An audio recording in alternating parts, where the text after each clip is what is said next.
Bienvenue, mesdames et messieurs, à notre commentaire médiatique, le Vatican et le culte de Lucifer. Ce qui a été découvert en 1992 déjà dans le plus grand journal mexicain Proceso excite à nouveau les esprits ces jours-ci.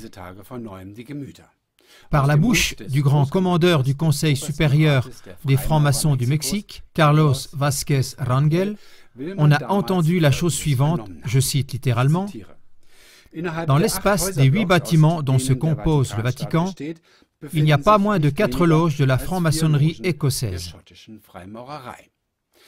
Dans ce contexte, un père a dit que dans certains pays où l'Église ne peut pas agir, ce sont justement ces loges maçonniques qui gèrent là-bas en secret les affaires du Vatican.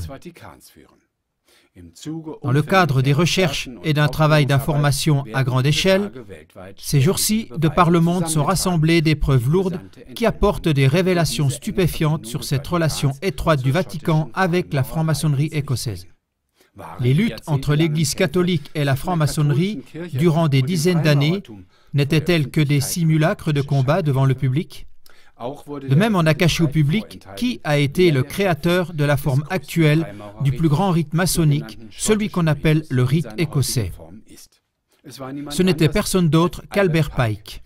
Albert Pike, sataniste pratiquant, était aussi connu comme cofondateur de l'Église satanique. Entre 1859 et 1891, Albert Pike était le grand commandeur de la franc-maçonnerie écossaise. C'est justement cette relation non négligeable qui émeut les esprits tout autour du globe ces jours-ci. À savoir qu'Albert Pike écrit dans son ouvrage « Morals and Dogma ». Yes, Lucifer is God.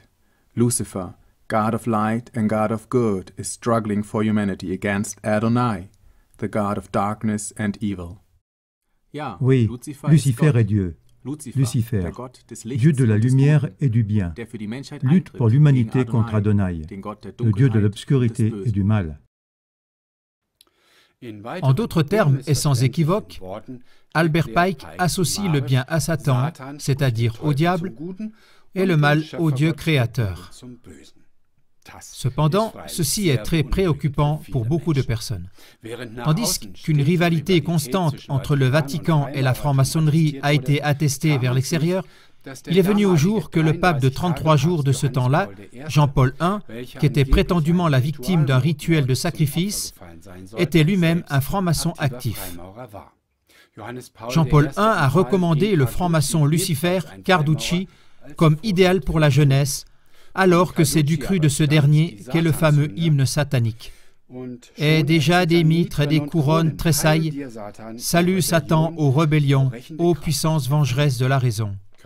Carducci était le fondateur de la propagande franc-maçonnique en Italie et il a constitué la Propaganda Due, la loge P2 à Rome, dont le cardinal Marzinus, un Voicila Intimus, a aussi fait partie plus tard. En janvier 1996, le Grand Orient d'Italie a proposé le prix Galileo Galilei au pape Jean-Paul II.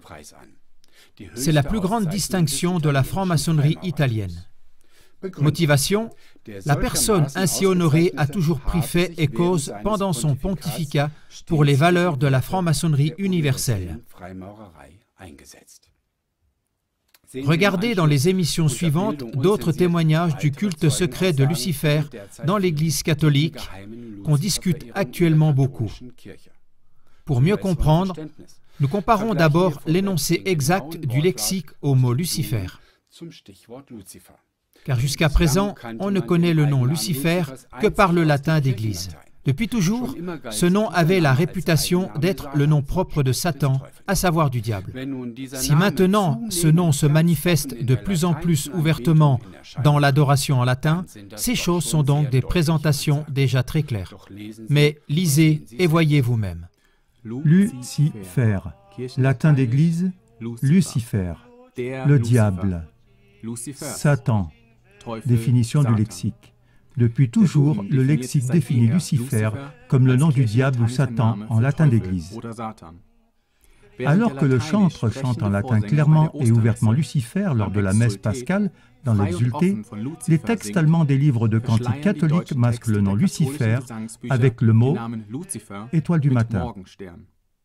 La Bible latine, la Vulgate, quand elle parle de Jésus comme étoile du matin, n'utilise nulle part le mot Lucifer, mais exclusivement Stella Splendida Matutina.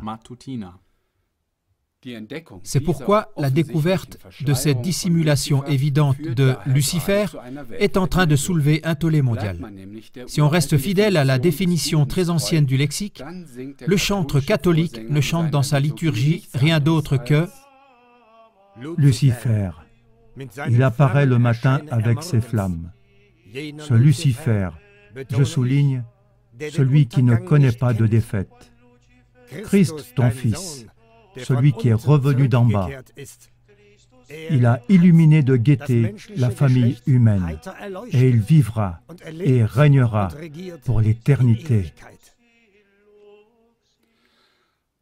Il y a toujours plus de preuves que la tête de l'Église catholique considère et vénère secrètement Lucifer comme le vrai Fils de Dieu. Et puis, le plus grand télescope spatial nommé Lucifer a aussi fait grande sensation. À qui appartient-il? Au Vatican.